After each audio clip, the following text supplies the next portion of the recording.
ngene ya wong Jawa ki ana tetembungan nek kowe kepengin diajeni ngajenono nek kowe kepengin dibasani basanono nek kowe kepengin ditata kramani kowe tata krama ana tetembungan nek kowe ora gelem dijiwit aja jiwit nek ora gelem ditabok aja nabok sampean wis ora ngajeni kok dapur me kok tak ajeni bapak kowe mau muni piye kowe mau muni piye Tru iki mau muni piye Tru lho aku iki kelingan ora aku ora do makler mau ngene iki muni ngene iki muni piye ora dadane ya Petro kowe bali yo omong karo bapakmu kon ngilo karo gitahe kon ngilo karo cengele bapakmu kok bangun kayangan ki bapakmu ki gablek apa sing nggo bayar cengele apa piye Dian aduh enggak kuat aku Tru nek enggak kuat nesu kok aku nek ora kuat semaput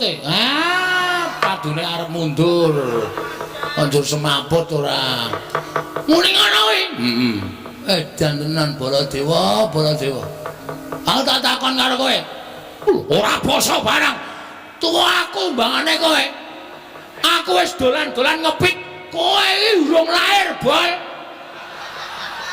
ati aku ora basa karo kowe ora masalah sing tak basani apa mekutamu kuwi sing tak basani apa derajatmu kuwi percuma nek kowe ora ngajari karo kawula kaya ngene iki oh kae do keplok apa ya Tru seneng karo omonganmu omong ngono kon ngijoli dhuwit wae oh ya ngijoli dhuwit wae keploki nek ora ana apa-apane percuma sadar ora kowe hah oh alah Baladewa barang saiki kowe nganggo mekutha kowe nganggo bintang nang pundak nganggo derajat pangkat blas kowe ora ngajari wong-wong sing kaya aku ngene iki kowe ora kelingan uripmu biyen endi uripmu nang Widara Kandang kowe dititipke karo Demas Agopa karo bapakmu Prabu Basudewa mergo jaman Swara dipateni karo Kangsa ngerti kaya ngono biyen tak keke Kangsa men modar ngerti nek sifatmu kaya ngono lho aku sing nutup-nutupi nek prajurite Kangsa goleki sampean aku sing nutup-nutupi nganti totoh nyawa ning tekan semene apa kowe tau ngekai aku apa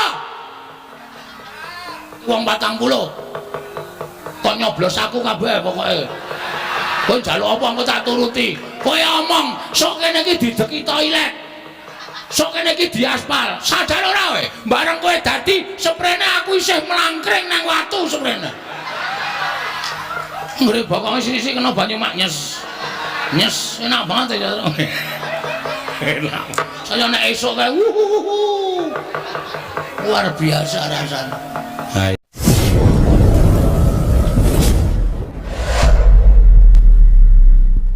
kula nampi sabda pangandika paduka menika kadidene wonten sowanipun Panakawan Petruk ingkang abiyantara ngersa paduka tuwin ingkang rayi Koko Prabu jagat pasaning Bathara Wayah jagat kula ugi kaget Yayi dene Petruk sowan mongko tanpa tinimbalan nanging Petruk menika Panakawanipun para Pandhawa Petruk menika Panakawan Ngamarta mila awon selpat leres tumuli katimbalan menapa wigatosipun sowanipun Petruk wonten Praja Ngamarta Koko Prabu lenggah ingkang langkung prayogi kula diandangu dhateng sowanipun Panakawan Petruk Yai Prabu kula semanggahaken Petruk kantong bolong sawise asu ingkang dadi napas sasat ingkang dadi riwe padha raja sapraptanira Panakawan Petruk kantong bolong Nunamit pasang Kalimantabe tinebena ing lodone dumawahing tawang tuwang sinuwun linepatna ing tulak manu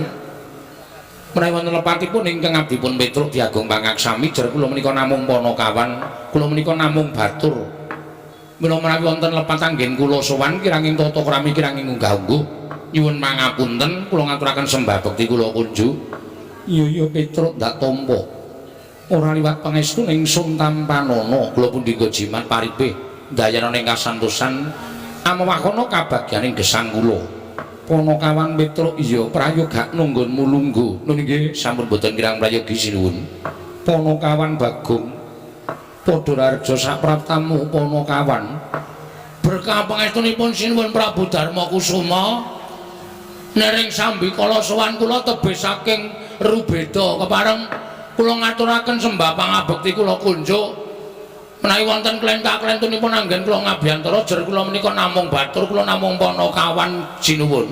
Iya Bagong ora dadi ngopo ndak tampa sira ngaturake sembah pangestuku tampanana kula pundi nggo jimat paripe ndayanana ing kasantosan. Iya Panakawan Bagong prayoga nunggunmu lenggah sampun boten kirang prayogi sinuwun.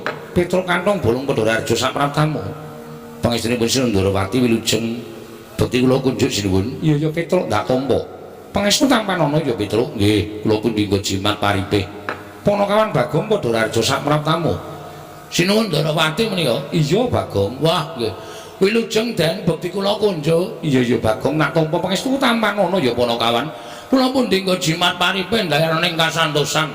Petruk kantong bolong Pandharjo sapraptamu pangestunipun Ndara Baladewa wilujeng bekti kula kunjuk ya tak tampa. Bagong padha slamet pangestunipun Ndara Baladewa wilujeng bekti kula kunjuk ya tak tampa. Ning kejaba saka kuwi aku tak takon karo kowe Bagong. Wonten dawuh kowe iki wong tuwa apa bocah? Nun nggih tiyang sepuh. Nek wong tuwa lek mung ngabdene negara Ngamarta iki wis suwe apa durung? Wala wis ora iso diitung, Den. Lek kula ngabdi niku wiwit Ndara Pandhawa isih cilik ngantos Ndara Pandhawa saiki pun dewasa kula ngabdi Ndara Pandhawa. Mestine kowe ngerti tata krama. Ah mestine ngertos. Kena ngapa kowe sowan ratu ora laku dodok? Malah Yai Prabu Darmakusuma mbok jak salaman ki ambek ratu iki kancamu apa piye? Nah kuwi gong masalahe ning kono kuwi. Wong nek ora ngerti tata krama iki kaya ngono kuwi. Terus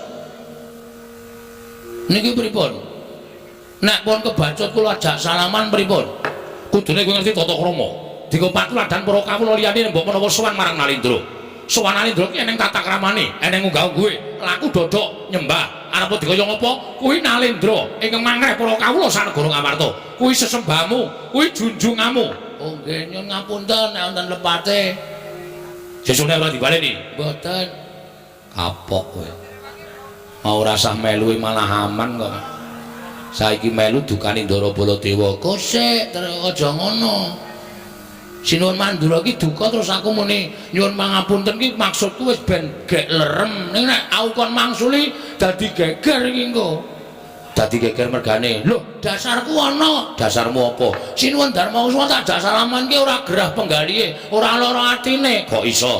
Nuwun sewu sinuwun. Apa Bagong? Kula nyuwun ngapunten wau kula ming salaman.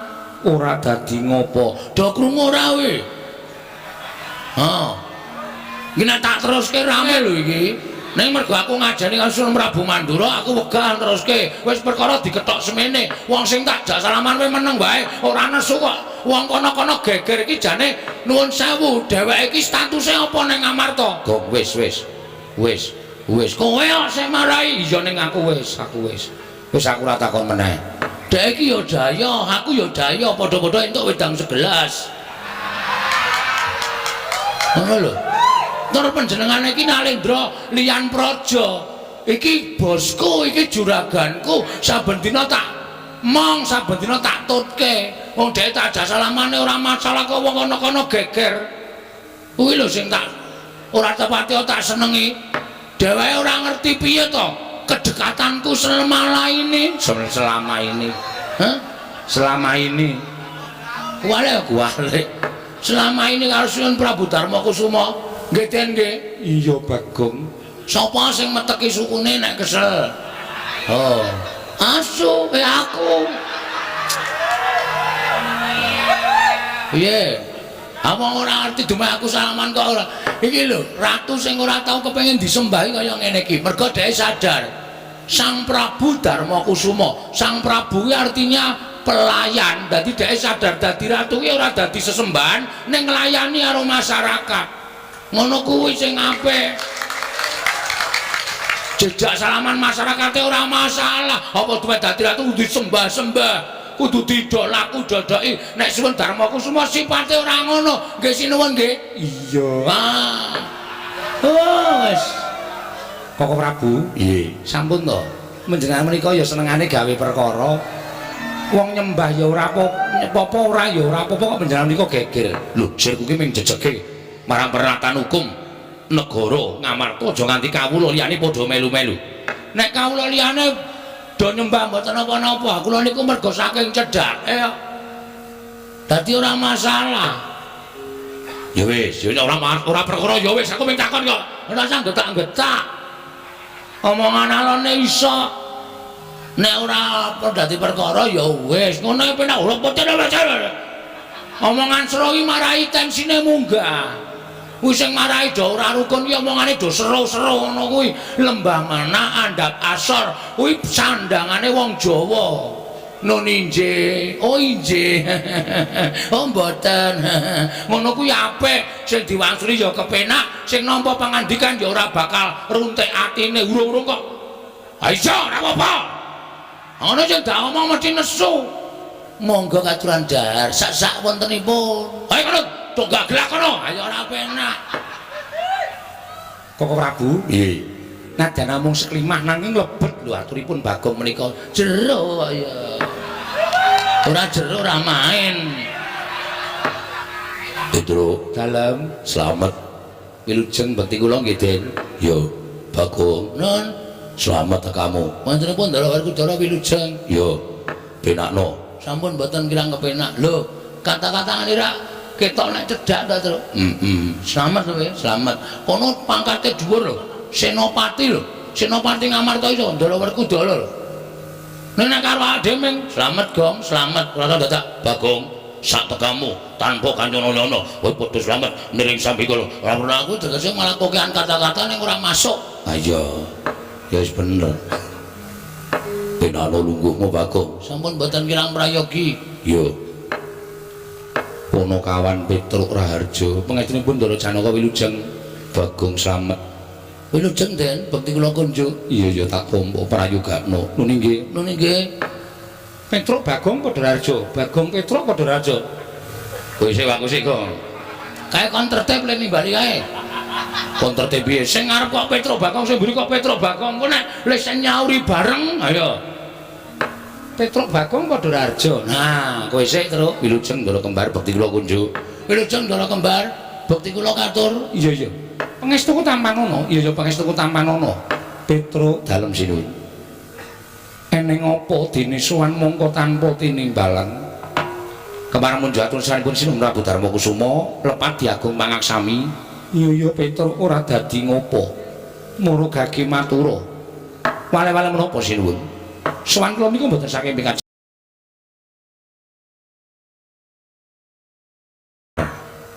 Bapakmu utusan lawan sira, nggih nggih.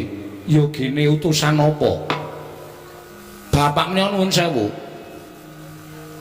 Kula tak nirokke suarane bapak ampun nganti wonten tetembungan undhaking pawarta sudaning titipan. Undhaking pawarta sudaning titipan kuwi piye? Upamane undhaking pawarta upamane jaman sakmangke menika sampun lembrah. Kidul desa ana ula gedene sak jempol, mengke tekan tengah desa ana kabar ana ula gedane sak lengen. Mengke tekan lor desa wis ana kabar ana ula gedene sak glugu. Kabar kalian kasunyatan menika boten sami utawi jaman sakmangke dipun sebat hok. Kirik dengkulmu kuwi. Hok iki kabar ora nyata. Sudaning titipan menika malah sampun dados adat budayanipun kula lan panjenengan. Tegese piye saka dhuwur grojok-grojok tekan ngisor tetes menika sampun kelampah wonten pundi papan ning sak saged dipun cali. Iya mula napa sing dikendikake bapak ajeng kula aturke kanthi waloka terwaca mboten ajeng kula tambahi mboten ajeng kula suda. Bapakmu kena ngapa Petruk?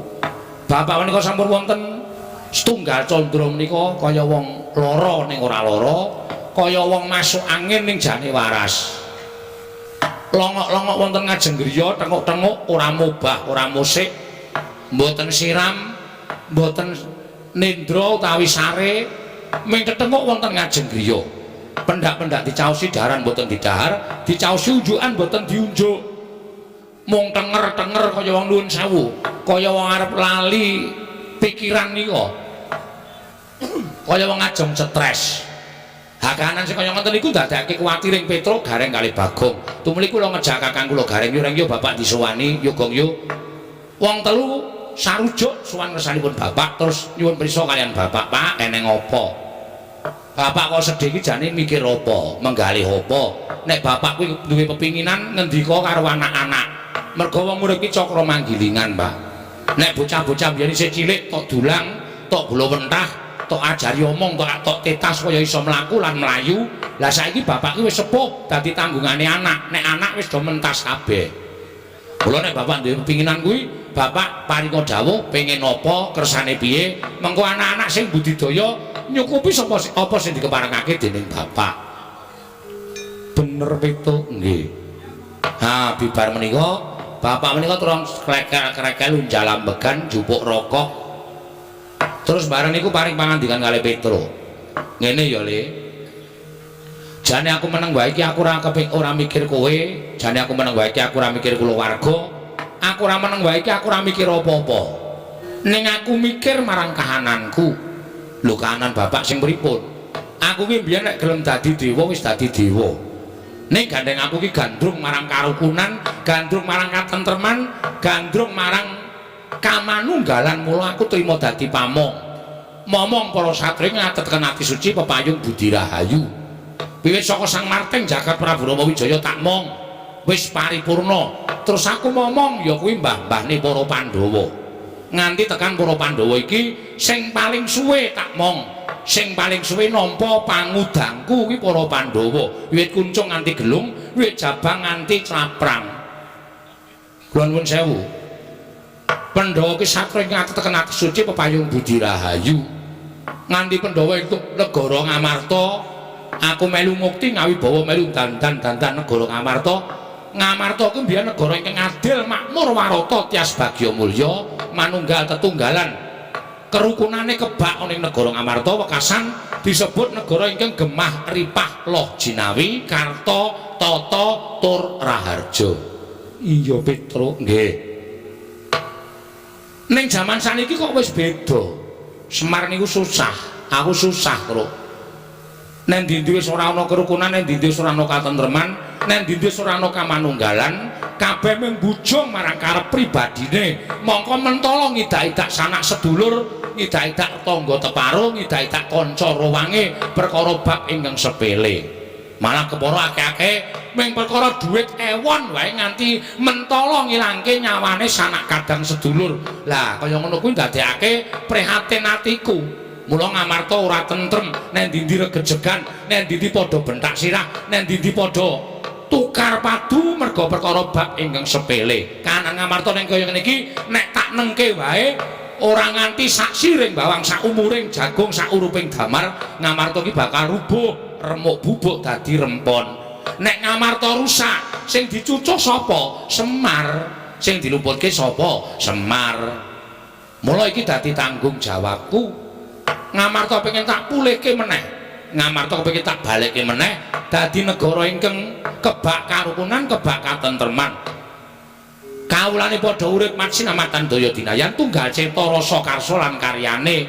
Ora nyawang bedaning panembah, ora nyawang bedaning kulit, ora nyawang bedaning tata basa, ning kabeh tetep manunggal tetunggalan sayuk rukun ngangkat negara Ngamarta. Niku karepe bapak. Mula aku pengen bangun kayangan. Lah bareng bapak ngendika kaya ngoten niku lho kaget. Bapak ki wong sekeng, bapak ki wong ra duwe kok arep bangun kayangan ki, mengko gek-gek njaluk bantuane anak-anak. Monggo uripe anak-anak ya ora urung pernah kok dijaluki bantuan bapak ki mak rekoso to malah. Ning sadurunge kula matur bapak wis ngendika, kowe aja kaget. Aku bangun kayangan ki ora kok papan sing magrong-magrong. Dumadi saka jamrut hergene mutiara mas kencana ora. Ning aku bangun kayangan iki pengen bangun papan sing uripe para menunggu titah mau embane kaya eneng kayangan. Kayangan iki kebak ing karukunan, kayangan iki kebak ing kamanunggalan, kayangan iki kebak tresna asih marang sak pepadane, kayangan iki ora ana rasa diya dineya, ora ana rasa memungsuhan, anane mung tetunggalan nyawiji. Tunggal tekad, tunggal sedya lan tunggal karsa. Menika gesang wonten ing kayangan. Lah aku pengen mujudake negara Ngamarta iki kawulane uripe kaya ngono kuwi, embane ana ing kayangan. Kula terus mathuk, Garing ya cocok, Bagong ya gathuk. Lah terus pripun, Pak? Nek pancen pun niat kaya ngoten, syarate pripun, sranane pripun? Kowe tak kongkon. Aturana Pandhawa lenggah ning negara Ngamarta anu Karangkadempel. Aturana Pandhawa rawuh ning Karangkadempel, sinambi mundi pustaka Jamus miyang Mat Lima Sada. Kok Pandhawa dadak rawuh teng Karangkadempel wigatose napa, Pak? Truk. Kawula butuh dibiyuki Barana Picis. Kawula ki ora butuh dibiyuki apa-apa, diwenehi derajat pangkat. Ning kawula ki butuh dicaketi rasane, butuh dikarohke atine karo para pengarepe. Nek Pandhawa ki tansah cedhak karo para kawulane, ora mapan ana ing kutha Gala Karang Pradesan, nadyan ana ing Paredèn, ana ing pagunungan, dicedhaki rasane, ditanting atine, karepmu piye, sirmu ngopo, ayo to, tak tampa apa gampang gresahmu para kawula, niku kawula bakal percaya karo pengarepe. Nek pengarepe kaya ngoten niku kawula bakal sengkut gumregut bangun praja, bangun negara, mujudake negara ingkang adil, makmur, warata, tyas bagya mulya. Ngoten. Mila sowan kula sinamipun Prabu Darma Kusuma menika ujuping manah kula namung ngestu padha dawuhing Bapak Semar kepareng sinuwun Prabu sak kadang kadehan kula dherekaken rawuh wonten ing Karangkadempel sinambi mundi pustaka Jamus Lima Sada ngrancakaken wewangunanipun Kyai Semar Badranaya anggenipun kepengin bangun kayangan wonten negari Ngamarta mriku supados mujudaken kawula ingkang adil, makmur, warata, tyas bagya mulya, ayom tentrem, boten wonten menapa-menapa. Cekap semanten atur kula kunduraken dhateng Pranatacara matur sembah niku. Pranatacarane sapa itu? Ah ora ono, aku ya ming mbangane keturahan omong aku nang pikiran ki turahe wis ngono kuwi. Petro dalem apa ingkang dadi panane bapakmu kuwi luhur. Nggih, kula dhewe ya kula niku purun diutus teng Ngamarta mergo kula pikir gayane bapak niku apik kok. Iya pancen bener Ponokawan nggih. Ning gandeng Pandhawa kuwi 5 cacahe nggih. Aku tak taren karo Werkudara Janaka lawan kembar dhisik. Oh menika langkung prayogi. Mergi menapa-menapa niku dadi pun rembag. Apa-apa menika dadi pun rembag. Sampun ngantos mutusaken sawenehing bab menika namung panjenengan tok mengke ndak mboten prayogi kedadosanipun. Ponokawan iya. Werkudara nggih. Piye Dimas sira wis midhanget aturi Petruk miturut Dimas Werkudara piye? Wah Petruk nun gegayuhane bapakmu wibak apik lan becik lan luhur. Mula kandha karo bapakmu yen pancen butuhake pabiya aja saka bapakmu ning bapakmu ndak aturi supaya nawu bondo Jodipati ora bakal wegah lan ora bakal aku mingkuh. Aku ikhlas lahir batin matur sembah nuwun Petruk. Apa yang dikarepake bapakmu matur marang Janaka mesti tak wujudi Petruk. Wonten kasembadan gegayuhane bapakmu matur sembah nuwun Petruk. Apa yang didhawuhake bapakmu aku sago. Petruk apa yang dikendikake bapakmu aku bakal tumandang karya. Aku sago Petruk. Ah matur sembah nuwun. Lho Gong kaya ngene iki lho. Wong nek pakartine apik tumindake becik, balesane ya mesti apik. Berarti sinuwun Ndara Pandhawa ki ora lali karo labuhane bapak ya, Tru. Ora. Nyatane apa sing dikersake bapak, Ndara Pandhawa langsung nyaguhi kaya ngene, Pak. Tentrem to. Awak dhewe dikongkon ya ora kangelan, awak dhewe tekan kene ya ora kersa. Ngerti-ngerti kondur bareng karo para Pandhawa. Petruk dalem nanging ewuh kaya pangrasaku. Lho sebabe sira ngerti dhewe Koko Prabu Ndarawati rawuh nggih. Iki uga bakal nyuwun ngambil pustaka Jamus Lima Sada. Lho. Nuwun sewu. Sira Ndarawati rawuh niku ajeng nyuwun ngambil pustaka Jamus Lima Sada. Iya Petruk. Nuwun sewu kagem napa? Ndarawati ketaman pegebluk. Bisane waluya nirmala jati Jatemah mulya yen to tinumbalan pustaka Jamus miyang jimat kelima sada. Mula rawing Koko Prabu ki nyuwun ngampil pustaka Jamus Lima Sada kinarya tumbal wadaling negara Petruk. Nuwun sewu lho, Den, nuwun sewu.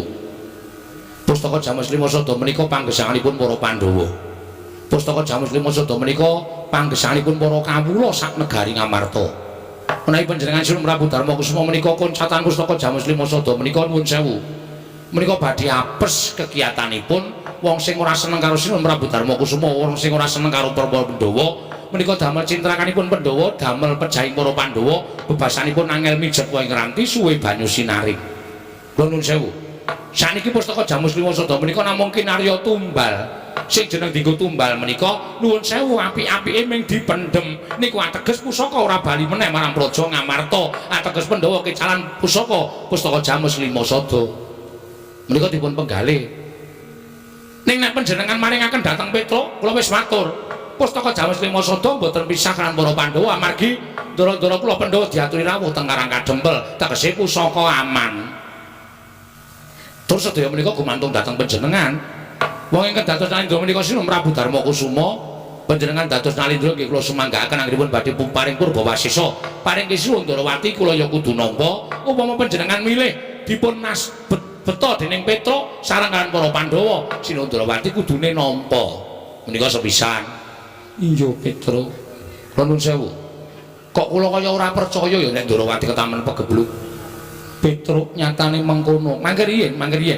Mergo saking perkara niku kudu dionceki, digelar lan digulung, diteliti aja nganti buntung tembe mburine. Lire piye dene sira matur kaya mengkono? Dasar kula wonten. Dasarmu apa Petruk? Nuwun sewu. Ngendikane para pinter, ngendikane para sepuh, ngendikane para ulah agama sing jeneng pegebluk tumama wonten sadengah papan menika ateges menika Gusti ingkang peparing mergi papan menika sampun boten saged dipun dandosi ya papane ya menungsane ora gelem manembah, menungsane ora gelem tumindak apik, menungsane tansah tumindak ala, menungsane tansah tumindak angkara. Mila papan menika tumuli dipun paringi pegebluk dening sing gawe jagat. Merga menika mujudaken hukumane sing gawe urip tumrap papan menika. Nika naminipun pagebluk. Iya Petruk. Lah saniki nuwun sewu. Sing marahi kula ora percaya, sing marahi kula tida-tida. Negara liyane ora ketaman pegebluk kok negara Ndarawati ketaman pegebluk. Pegebluk ora bakal pilih papan. Leres. Nek sing dadi ratu niku ratu lumrah. Ning nuwun sewu sing dadi ratu menika Nalendra sing ketitisan dewa. Mongko dirising Sang Hyang Bathara Wisnu. Wisnu niku sapa? Wisnu niku anake Bathara Guru. Negara sing ketungguhan Bathara Wisnu ketaman pegebluk niku kula nuwun sewu. Niku ora aneh to?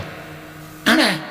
Merga upama ketaman pegebluk niku ya saora-orane negara Ngastina. Ngastina niku ratune jahat, nayakane jahat, punggawane padha elek. Kawulane ya pakartine sak isore dramaan. Niku nek ketaman pegebluk niki wong sing krungu memper. Merga ratune watake angkara. Ning upama Ndarawati niku kondang ketaman pegebluk nika sing do teng angkringan nika do mempertanyakan.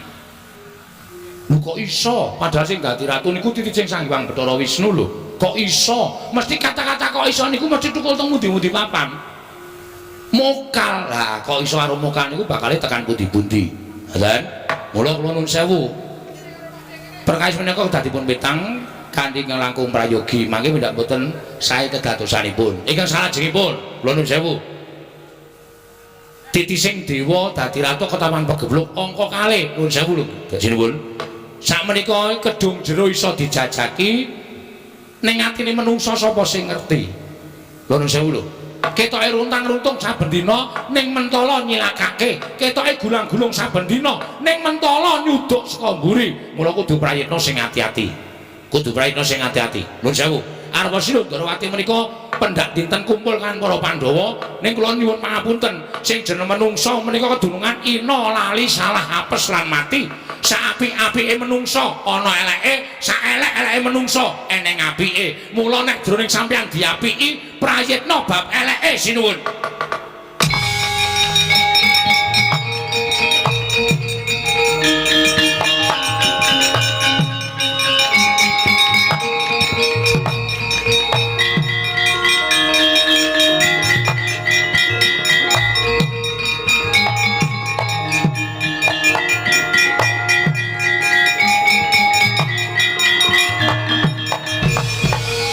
Sing jajaran sekrutane bawana iblis lanat Petruk Andapala wonten dawuh sinuwun.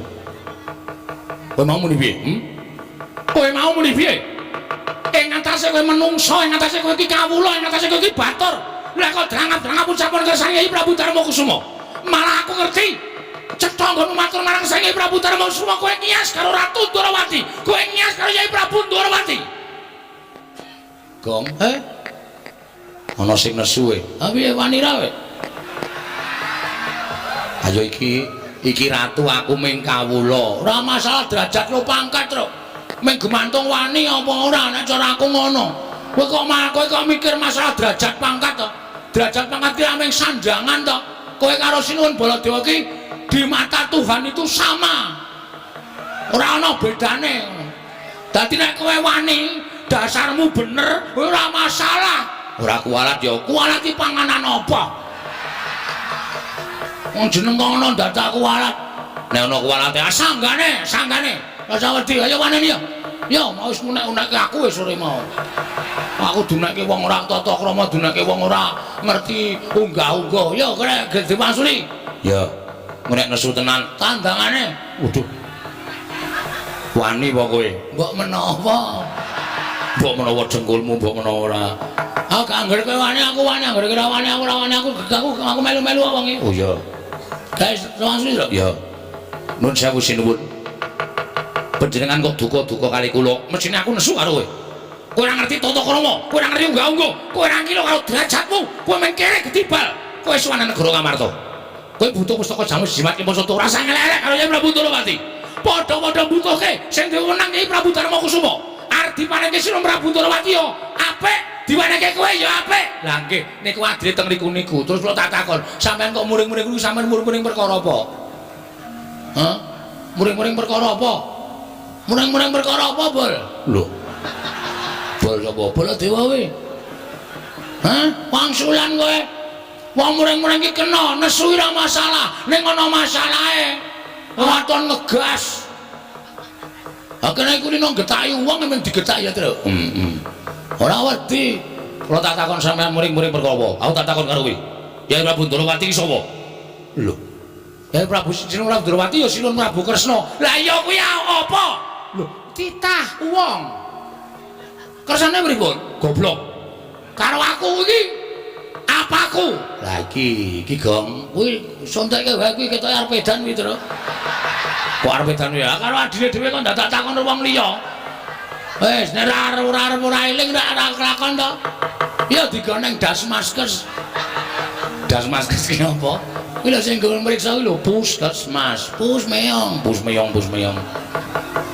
niki rayi panjenengan lah kene ngerti lah nggih ngertos lah kok wani ngomong-ngomong ya Prabu Ndorowati lek kula ngomong-ngomong teng pundi kowe nguneke Prabu Ndorowati iki panjalmane mungsuh omongan kaya ngeten iku ukarane teng pundi kula tak takon ora ana ukarane kula ngarani Sinuwun Prabu Ndorowati menika panjalmane mungsuh kowe matur nggih isone iki Nyai Prabu Ndorowati tenan nek panjalmane musuh kedung dosa dijajaki atine menungso sapa sing ngerti kuwi tegese kowe ngunekke yen Nyai Prabu Ndorowati iki panjalmane mungsuh ning mbok ubeng-ubengke ukaramu ya apa ora aku tanggap aku ngerti nuwun sewu kula mboten niat kaya ngoten niku ning kula mengelekke Sinuwun Prabu Darmakusuma kudu eling kudu awas sampun ngantos Sinuwun Prabu Darmakusuma menika nuwun sewu kejeglong dhateng kelampahan ingkang tumrap panjenenganipun menika mujudaken satunggiling pitulungan ning janjane malah ngrekasake awake dhewe kula nuwun sewu kula namung matur ngaten menika lha tegese kaya ngono kuwi cubriya Nyai Prabu Ndorowati perkara cubriya menika hak kula wong menungsa niku diwenangake nyubriyani karo sapa-sapa kok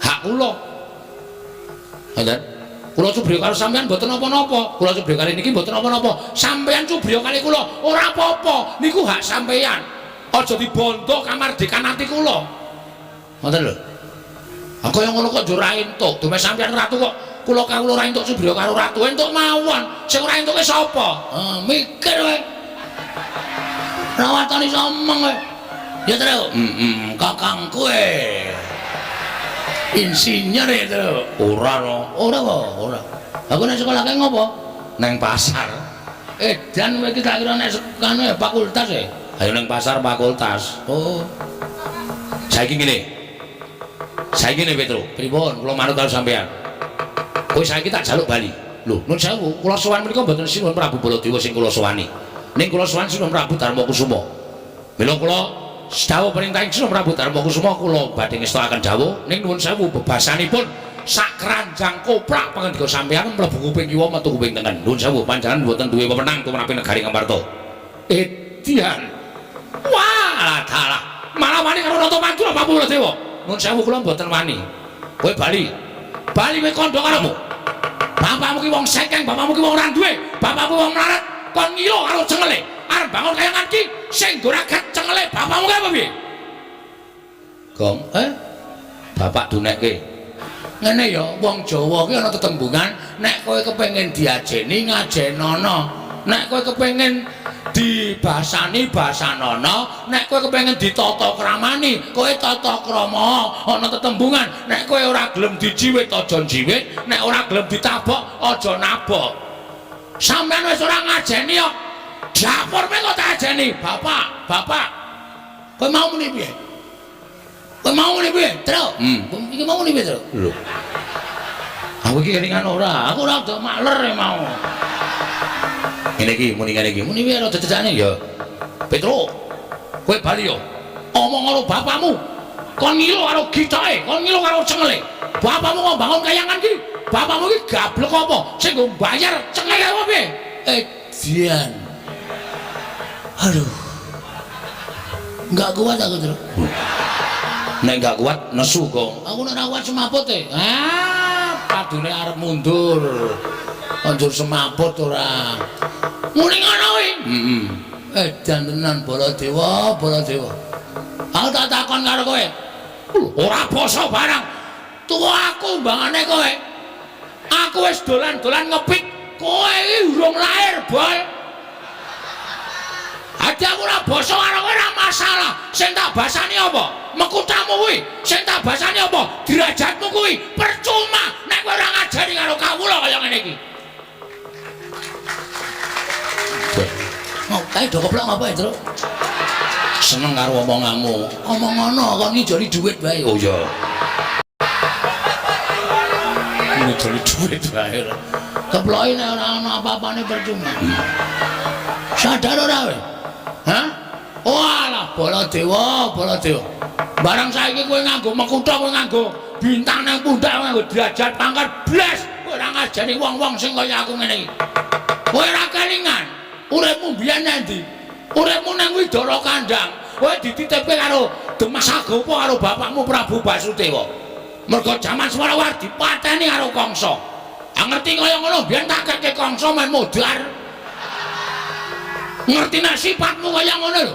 Aku sing nutup-nutupi nek prajurite Kangsa goleki sampean, aku sing nutup-nutupi nganti totoh nyawa. Ning tekan semene apa? Kowe tau ngekai aku apa? Terus dong, ayo semangkean ora. Kowe iki biyen cilik-cilikane yo nyunggi garu, nyunggi luku, nggawa kebo ngluku nang sawah. Sikilmu ya gupak blethokan. Kowe iki yo biyen wong desa. Barang saiki lungguh kursi sithik kowe glelengmu ora mekakat. Mbok sadar. Sadar ora kowe jaman semono ki ora nggon aku gong aku goleke wong 40. Kok nyoblos aku kabeh pokoke. Kowe njaluk apa engko tak turuti. Kowe omong sok kene iki dideki toilet. Sok kene iki diaspal. Sadar ora kowe? Bareng kowe dadi sprene aku isih mlangkring nang watu sprene. Ngre bokoke sisi kena banyu mak nyes. Nyes enak banget ya. Enak. Saya nek esuk kae luar biasa rasane. Ha iya. Hah? Mula sampean iku kudune sadar ora sampean ae dhewe. Sampean ngunek-unekke kula kewirangan. Kewirangan asli. Saiki arep ngawa. Taunana Windanana.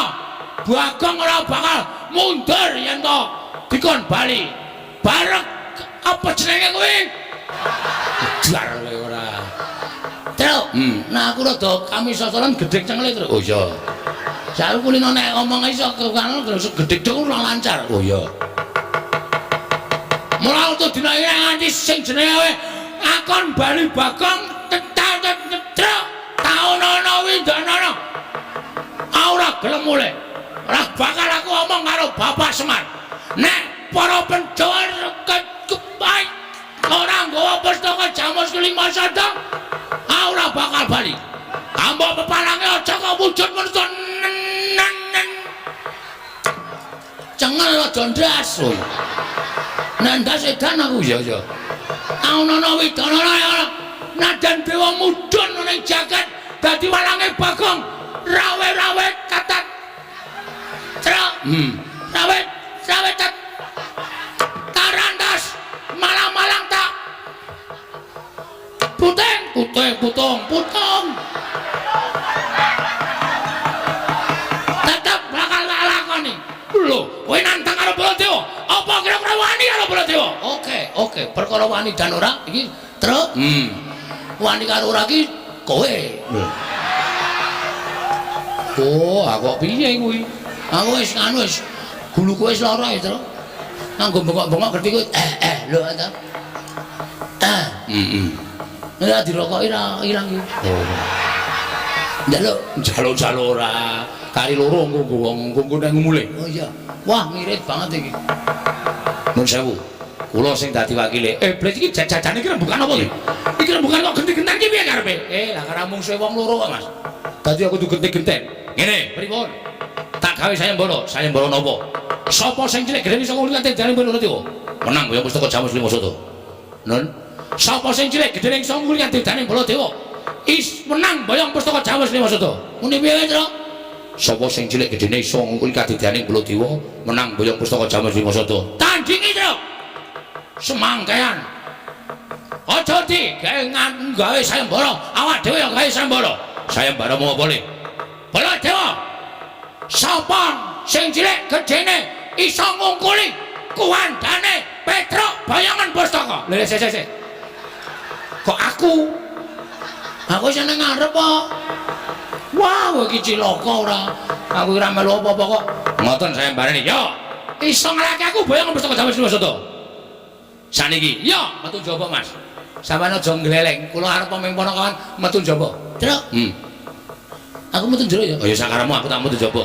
Metu njaba. Ayo, glantang mengko lho ganane.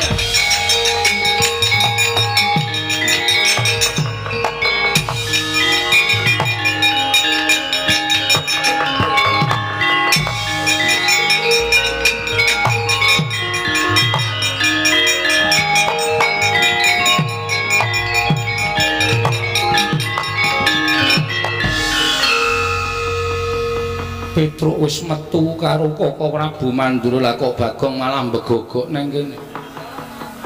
Lha tak takon, nek kula melu metu terus kula nyambut gawe apa wis? Lho, nyambut gawe apa piye? Ah genah to. Petruk mungsuh Prabu Baladewa. Terus kula ngopo? Nonton. Mresane isen kok. Dikira kula ora melu-melu tanggung jawab. Terus ngarepmu piye? Kira-kira seniki sapa sing kepengin gelut karo Bagong? Kok suaramu kaya ngono? Nis, kok emosi nek tekan kepalane ora wedi sapa-sapa. Ngono nggih, ya tak tarenke dhisik. Silakan. Werkudara. Kae ora. Gede banget Tidak mutar kula. Gegeden nggih. Arjuna ora mungkin Dara Janaka gelem kali kula kelengkrengan kali kula niku bose juragane nggih Den. Iya. Aku ora mentala. Prisa piyambak. Lah terus sapa? Ndara Kembar ya ora bakal kersa gelut kali kula. Niki lho. Sinuwun Ndarawati, mestine Petruk kakang kula, Baladewa kakangne Kresna. Lho, kakang mungsuh kakang, adi mungsuh adi. Wah, geger rame. Wani tenan. Wani cah kendele. Koko Prabu wonten dawuh dipun tantang Bagong. Bagong madhep rene. Wah, sampean dereng nyoba kok medhep penak madhep ukuran ngenten iki. Omong-omongan niku ora raine anane waton sero-sero. Kowe nantang aku apa piye? Nek sampean selo, lho. Wong perang kok selo karo ora iki piye? Ambangane ora ana kegiatan. Nek pancen wani tenan ming ngurene, oke. Wis nek ra tegeli ngene wis ben.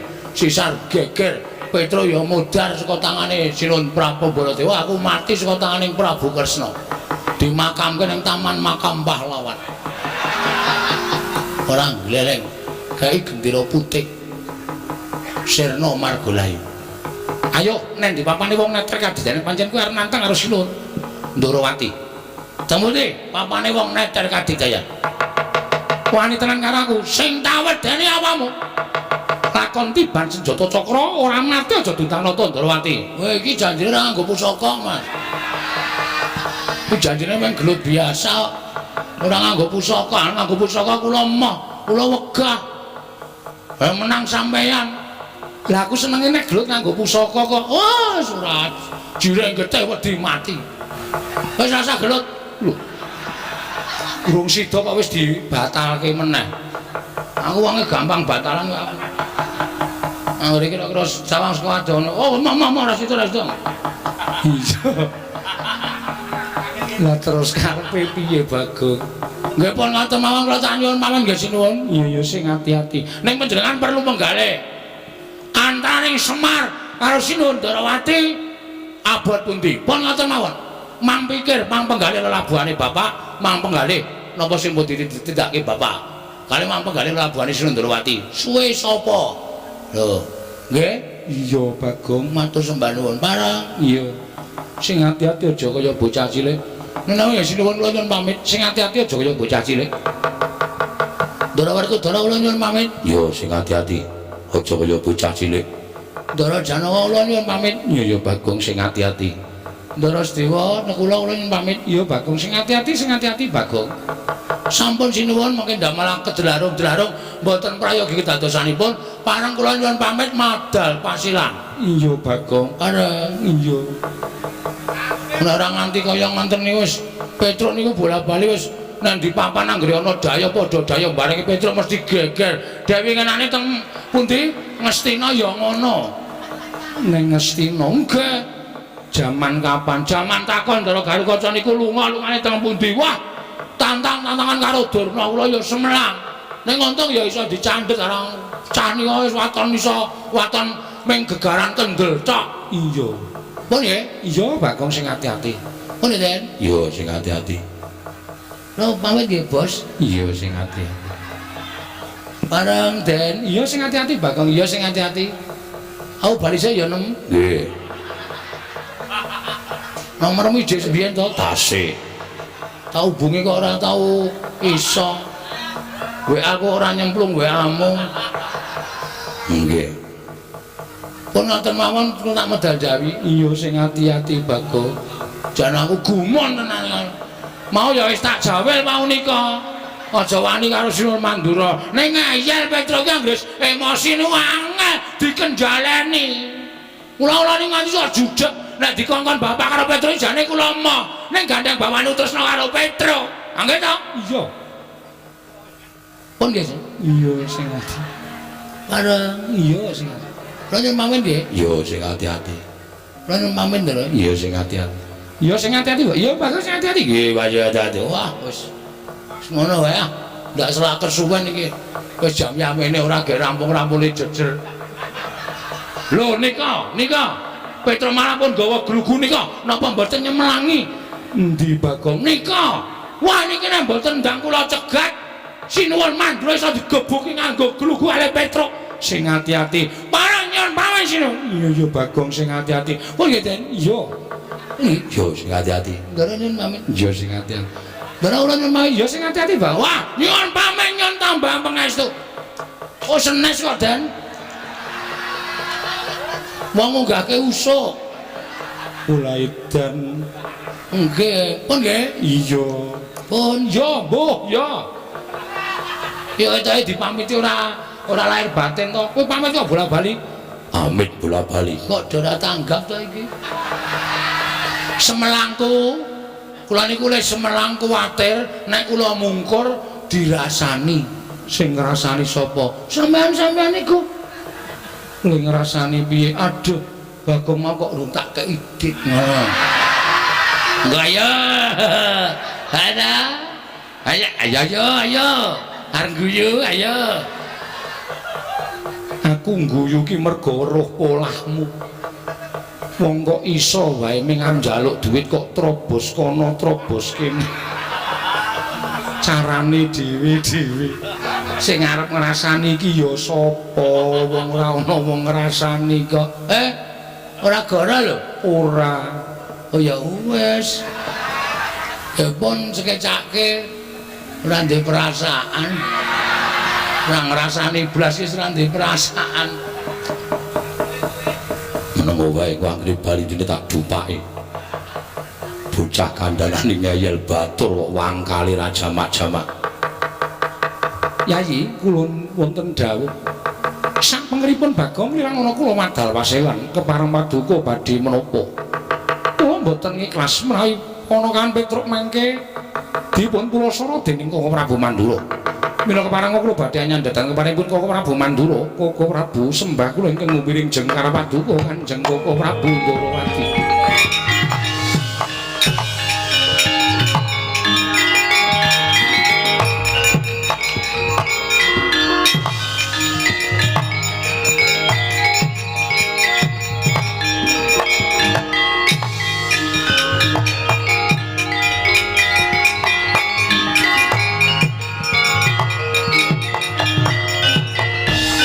Kacarian putra lamun kawekasan yeka wisanggeni maya Wisnu Pratenta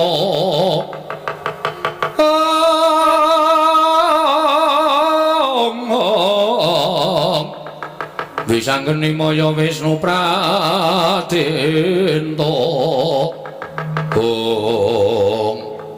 sing diarani kriwikan dadi grojokan geguyon dadi tangisan lho. Ketoke kaya mengejak gojek ning kok Sinuwun Mandura kok kaya tenanan karo awake dhewe. Kowe aja nganggep nek Sinuwun Mandura iki gojek. Arep kae pepundhen, arep kae iki bendara ning arang-arang ketemu karo awake dhewe. Tur kae mbelani Sinuwun Ndarawati ya tenanan. Mula nek Sinuwun Mandura wis sumbar nganake sayembara, wis saguh ngleboni sayembara ya dilakoni terus. Nek perkara leku gelut karo Sinuwun Prabu Mandura aku ora masalah. Terus ning ana sing aku sajahe kaya wedi nglakoni iki, Gong. Kok wedi apa? Sinuwun Mandura nglumpukke anak-anak Pandhawa. Ndara Garukaca, Ndara Antarja, Ndara Antasena.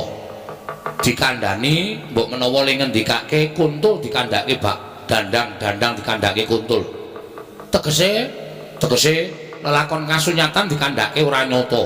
Wekasan sing dadi punjering keluputan awake dhewe. Terus anak-anak Pandhawa do ngoyak karo awake dhewe merga wis padha diseni swara karo Sinuwun Mandura. Piye? Jajari nek kaya ngono kuwi. Mung awake dhewe ora Sinuwun Mandura ning Ndara Antarja, Ndara Garukaca, Ndara Antasena. Monggo kuwi pepundhene awake dhewe kuwi anak-anak Pandhawa. Ngene terus saiki. Nek miturut aku lho, ya. Nek miturut aku saiki ngene wae. Terus piye karepmu? Bangane awake dhewe kalah diajar karo anak-anak Pandhawa sing jeneng cacing kepidak menungsa ngolek kuwi ora ngrasake lara ning butuh males. Ha iya, terus nek kowe arep dikapak-kapake aja gelem mergo awake dhewe madheg ana ing bebener. Benere awake dhewe, belani bapak. Wis ngono wae. Sapa wae sing arep mula sareng karo awake dhewe, sapa sing arep gendak sikara karo awake dhewe kudu wani. Sing maju anak-anak Pandhawa iki justru kuwi. Kuwi anak-anak kemarin sore to? Ha iya. Anak-anak wingi sore Gatot Kaca Antarja iki karo awake dhewe dibanding kaya dhewe buyute awake dhewe. Arwane awake dhewe iki dhek ora iso mikir wae piye. Nek kira-kira nyekel karo awake dhewe, wani rasa sumelang. Oh iya. Apa jan? Nek nganti awake dhewe mati, wong urip iso dinteni apa aku tak takon. Hah? Wong urip semene akeh iki mung do antri modal. Asline ngono kuwi. Tur mati urip iki gumantung karo sing gawe jagat. Mati urip ora gumantung karo Ndara Garukaca, Ndara Antarja, Ndara Antasena. Ning mati urip gumantung karo sing gawe urip. Ha ta? Heeh. Isa kowe musuh Ndara Garukaca, Ndara Antarja, Ndara Antasena, kowe perang karo nom-noman Ngamarta menang lho ora gleleng. Ning ketoke kok ora mungkin ya, Gong. Sing ngomong ora mungkin sapa? Wong ki anggere wani budidaya apapun itu iso terjadi. Ya wis, aku manut karo kowe. Oke. Nek do tekan kene kira-kira arep ngajar karo awake dhewe. Krubut loro. Oke, siap. Tenanan lho iki. Asli ora goro. Aku nek kene iki sik, aku tak ganti. Ya. Ora ganti sing ngene iki. Wah. Mundur terus. Ya. Kene le. Wangsulane wong ngene iki nek wong gleleng nek ora tempuke wong gentro ngene iki ora. Sik, Mas. Masalah warnya kalau aku monggo terserah, ora masalah. Kula niki warga sing manut pernatan hukum negara Ngamarta. Kula ora bakal silap.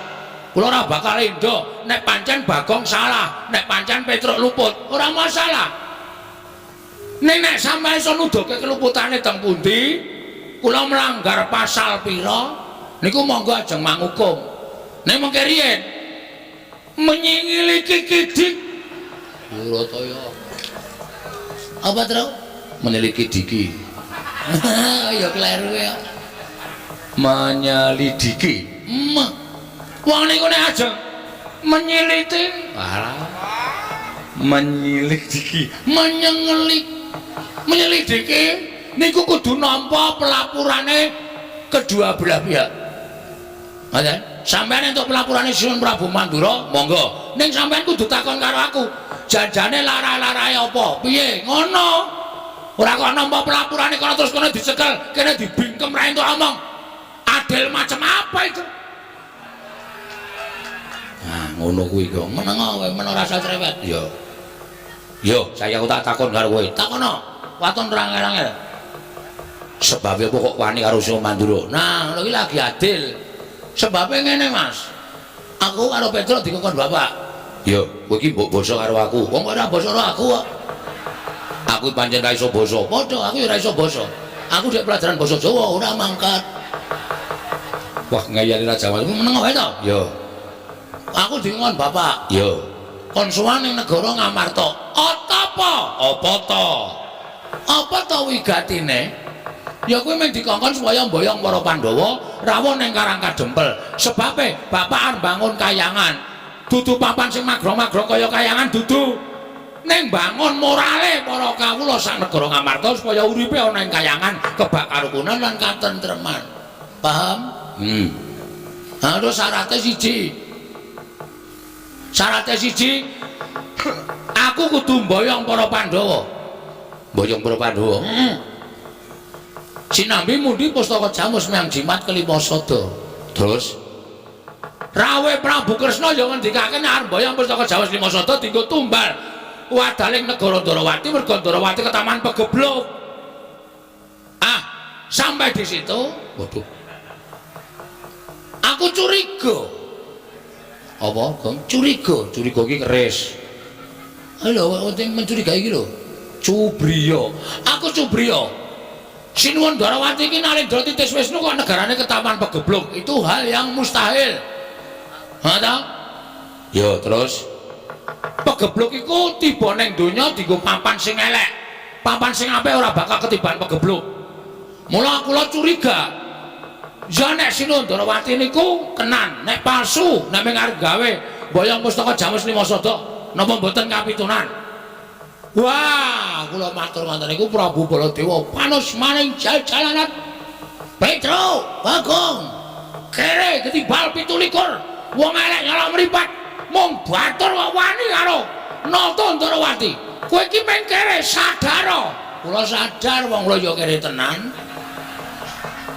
Kula ora apa-apa dunake kere niku ora apa-apa dunake wong ora duwe ora masalah. Wong kula ya ora duwe tenan, kula niku ya wong melarat tenan. Lah yo, lah nggih. Bareng tekan ngendone Sinuwun Prabu Baladewa paring pangandikan. Kowe bali aga. Omong karo bapakmu. Bapakmu ki wong sekeng, bapakmu ki wong melarat. Semar ki wong ora duwe arep bangun kayangan. Sing nggo bayar cengele bapakmu kuwi. Ha iki wis bajigur iki. Iki wis melebihi apa jenenge unggah wis nglanggar tata krama nganggar unggah-ungguh. Sane ngene Mas. Perasamu sebagai anak. Yo. Nek bapakmu DC piye? Aku nesu. Mamane tau neke Antasena anake wong Werkudara, wong drogak-drogok, wong ra iso basa, hunah-hunuh. Rasamu piye? wong mau tak ajar mergo ngino karo bapakku. Padha aku. Aku ngene iki mbelani bapakku ento. Ento iso kok ento sino. Undang-undane ento. Ento itu kang nata gamelane, men. Ora masalah. Ora. Bener sapa saiki petungan? Ujebul lakone ngono kuwi to. Heeh. Aku ora gawe-gawe aku. Sumpah wis to. Oh Prabu Baladewa terus sapa sing cilik gedene 9 ting duwe lho. Menang boyong pustaka Jawa Slimasa to. Ha niku terus kula metu jaba. Kula tataki tandane Prabu Baladewa. Alan, kowe ngerti ora aku mbok-mbokane kok sadar ora kowe? Nah. Berarti kurang seru. Heeh, aku wis ngerti. Nah, mula niku sampeyan iso metung, sampeyan iso mikir. Ngoten. Pripun kok iso kedadian kaya ngene iki? Sampeyan arep belani sapa? Sampeyan arep belani Prabu Baladewa? Ora masalah, ora masalah. Sampeyan mungsuh karo kula. Jajal ye. Boktake wong Depok kene. Antasena karo Bagong iki menang sapa? Nek menang sampeyan, Piyai Suwenake wis nglumrahke, lumrah Antasena Satriya. Nek menang kula, sampeyan isin selawase. Ngono ye. Ora ketap-ketip ento. Entanto. Kowe meneng lho cah jireh kok wae. Wisane mung dekem nang mburi kok. Wah, dadi critane ngono to. Ah, aku wis omong. Piye ladala? Ora ladala iki serius. Piye terus piye? Ayo golek gon sing jembar. Rupa wani jembar wani, padangane wani, petengane apa meneh? Wah, nek ngono nek aku ngewangi Siwa Mandura salah aku Gong. Aku iki tergantung pikiranmu. Salah karo ora iki gantung sampeyan menggaling. Monggo ngewangi Baladewa. Oke, ora masalah. Sampeyan bantu kali kula. Matur nuwun. Tegese sampeyan nom-noman sing sadar karo kahanan to.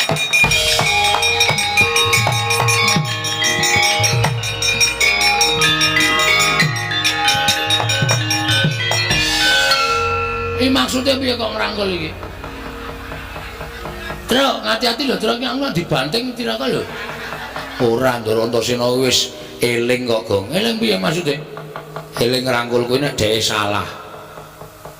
Iki ketoke sikile kok mlebu-mlebu nang ndi? Nang tengah-tengah sikilku kok banting. Kok gak dengkul nggon aku. Ngapura ya, Gong. Mboten napa-napa. Aku salah. Mpun nggih mpun. Nah, sampai niku canom kadang kala entuk pelapuran terus emosi yang dipakai tapi hati enggak terpakai. Bener. Terus ngubyang-ngubyung ngalor kidul. Yo barang digenake aduh getun aku getun tiba mburi. Mula jenenge Cibubur. Lho. Kok tadi Cibubur ngopo? Nasi sudah menjadi bubur. Ora ono cinasi. Aneh-aneh ora. Yo, ya wis nek ngono aku salah. Terus pripun iki? Kowe tak ewangi aja kuwatir. Nek ewangi pripun?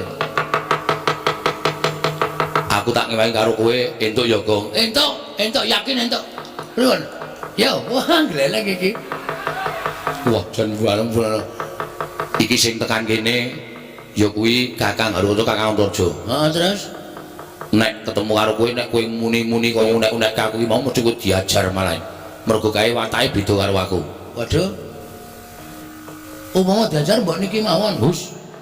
Kok kakangne ora, aku ora melu-melu kok. Nek aja kuwatir. Aku tak mancing ning awakmu. Mancing iki? Iya. Nane, tenan. Serius. Wes go. Nek kowe tak njingi, kowe diantem ora ngrasaki lara, dipateni ra iso mati. Wah, gleleng iki terus wis rasa sedia power bank iki. Ha iya. Ora iso mati kok. Ha iya coba. Ya medanmu di medane iki kok. Ha, ora. Niki ciyek ning kok iso jembar. Emoh. Jijik ora. Ha medanmu ndi? Kowe ngampet ambegan. Nun, ngampet ambegan. Aku Ndara Gatotkaca, iya Petruk. Kok mandhap saking Dirgantara mboten menehi sasmita. Mak jeluk. Kaget aku. Kula. Bagong. Nun, Petruk kon maju. Bentar kowe. Ternyata bukan saya. Kula kelas kali kula kali. Kowe ngapalno mantrane menungso ambles bumi ya, Gong? Heeh. Wonten dawuh, Den. Petro, Nun. ora takoni jujur. Nggih. Kowe wani karo Siwa Mandura. Nggih.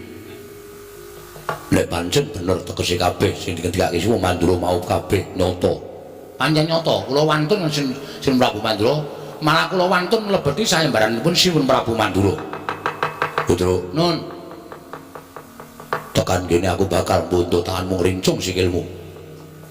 Mapano. Yen perlu kowe bangga kepancat pun ndak tak gembul ndasmu. Ora sudi aku duwe abdi kaya Petruk, mirang-mirangke karo wong tuwa, mirang-mirangke karo Bendara, mirang-mirangke karo Gatotkaca. Aku isih duwe ati karo kowe. Tinimbane kowe memirang marang lenggahe para putra Pandhawa, mapano sirnake babar pisan. Kula kelas kali kula Katriku mulung mangrempak ing wadya Kurdakara. ajuk kula ngeleng. Kurdakara nek kiri-kiri. Kula Gong ora sro-sro kuwi aku arep omong-omongan malah. Nuwun sewu, Den. Nek perkara kula ajeng mampejahi mboten napa-napa, mboten napa-napa. Ning nek pancen kula salah, nek pancen kula kleru. Nek kula mboten salah, kula mboten kula arep dipateni niku terus Petruk niku menungso kok dipajake kewan. Kewan niku ora kleru ora salah, dipateni menggo pemarem atine para menungso-menungso niku. Nek Petruk niku menungso ya, Den. Sampeyan kudune iso menggali. Apa to sebabe kok Petruk wani karo Sang Prabu Mandura? Petruk niku sajake dadi abdi ora tau wani karo sapa-sapa wae, ora tau. Kaling Rama ora tau wani arep kok Rama niku ngepraki karo Petruk, ning tak anggap niku katresnan. Ngoten. Sing jeneng tembung kasar niku aja dianggap kasar, ning kadang kala niku katresnan. Petruk Gunta, ana iki Ndara Werkudara sing ngendika bapakmu niku ning ati penak. Petruk edan, Petruk kentir, niku teng ati penak, mergo niku tresna kalih kula. Ning tembung sampeyan iki wau mboten wonten tembung katresnan, niku tembunge wong sengit, niku tembunge wong ora seneng, niku tembunge wong kasar. Petruk mapan pancen. Gatotkaca ki anake Om Werkudara. Lho lek kok dadi mateni kowe, nggih sinuwun iblis larat. Putu ora iso diwulang. Minggir aku tak medhon tak ketemu karo Gatotkaca. Sampeyan ketemu karo mbahmu. Tunek-unekke. Ndara Pandhu niku ora tau nyeneni kalih kula, ora tau ndukani kalih kula. Aku aputune karo matra ndas kula. Enggak. Niki dipantol gampang wis tuwa kok, Den. Wis ora wulet. Nek nganti sampean ketemu karo Mbah sampean kula ora tanggung. Nek nganti sampean dunek-uneke wong tuwa sampean Pandhawa kabeh, kula ora tanggung, Ndara.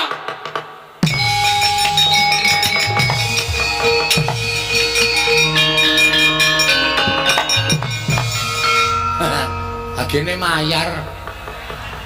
Ning dingonane kok mabur wedi. Kula kelas kali kula. Duapur.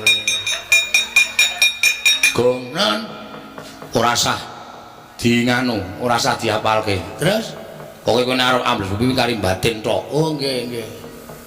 Piye terus? Sukses. Terus Gatotkaca tak apake? Tak tangisi. Kowe kok iso nangis? Monggo kowe ora tau nangis lho, Tru. Anakmu mlebu rumah sakit kowe nanggap dangdut tok. Cengelmu ora. Ora ndek perasaan kowe soalé. Ada? Oh, ora wae kok. Ah wae. Climen ordenan sing nyanyi bojone Bagong anu Gareng ta. Kowe kok ora golek iso penyanyi liyane, ora iso golek penyanyi liyane anggere muni ewo sing diundang bojone Gareng. Ayo aku duwe rasa kok. Oh tak kandhake Gareng. Asli ora cangkeman lho kok. As. Apa? Tetep tak kandhake. Ora cangkeman. Alah apa? Ndara Antarja diladeni. Oke, Gus. Apa? Niki makane sik maju Ndara Antarja gelut nggih. Yo. Njajal kula sing kang Supan adine mungsuh kakane menang sapa? Yo. Ning kono iso nyembur. Hah? Kono iso nyembur. Sampeyan iso mboten? Iso. Kowe engko anggere arep nyembur dhewe sik terus tok semburke, kuwi sembure saka aku. Oh, siap. Saya kene wong Sorejo kene. Arep nyekel Petro tandinge iki. Anae Ndara Gatotkaca sing mangka papat. Antarja Werkudara Antasena iki onter-onter cilik. Ya, aku ya iso nyembur. Aku ya iso ambles bumi. Mungsuhku aku ayo.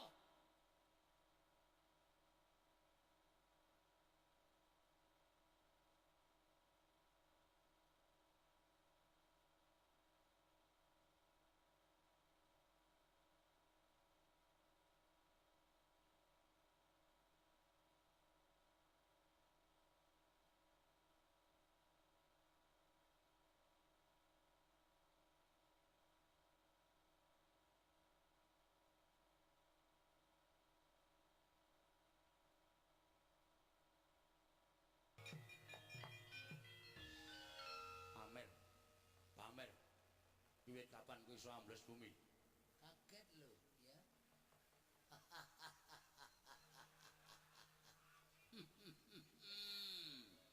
Edian. Lagi iki aku karo Bagong iso ambles bumi. Wah, aku aja kok ngemblesi bumi. Ngemblesi apa? Mbah, edanan. Kowe Bagong, Nggih, aku golek Petro. Petro ora ana wis bali. Aja ngapusi. Ngapusi aja takon terus tok. Kendarak tak ajar dintangani Antarja. Kowe arep ngajar aku? Iya. Aku aja tak anggap Bagong wingi. Mulai bengi iki Bagong digdaya. Dukdeng samaladeng. Pilih tanding bobote yuda utawa teges tinatah mendat jinara ngentir. Kae nak tembung kae tinatah mendat Jinara menter numbak bengkung sinuduk putung. tinatah mendat jinara menter.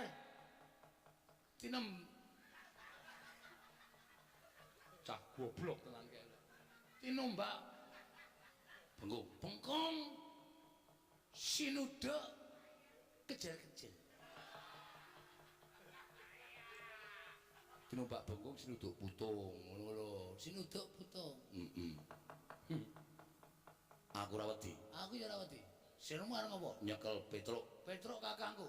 Petruk masuk angin kowe tak keroki. Tak tambali tak blonyo minyak angin. Kok Petruk mati arep diame-ame. Anggapmu apa? Kowe kudune iso mikir, Jo. Kowe iki nom-noman. Kowe iki pondasi bangsa negara Ngamarta. Aja gampang kena pelapurane wong sing kurang tanggung jawab. Aja gampang kena wadule wong sing ora seneng karo Bagong, ora seneng karo Petruk. Terus apa-apa tak tandangi, apa-apa waton nyendikani jawing wong tuwa. Wong tuwa iki selawase rong karuan bener, Jo. Kuwi wakku Mandura. Harus ora urusan arep wakmu, arep abon, arep wak tengkleng terserah. Neng kowe terlalu banget percaya karo Prabu Baladewa ki ora apik. Baladewa ki ya rong karuan bener. Nyatane Siwa Mandura ngendika kaya ngono. Lelakone sing sejatine ora kaya ngono. Yen ngono palangi karepku ngene nyekel Petruk. Nek pancen aku dadi palang karo apa? Ora minggat suara aku.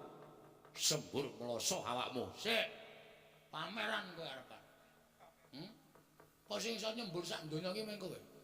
Kowe pamer, kowe putu ula, iya. Kowe putu mbahmu dewane ula. Ora masalah. Semar ki ya dewa.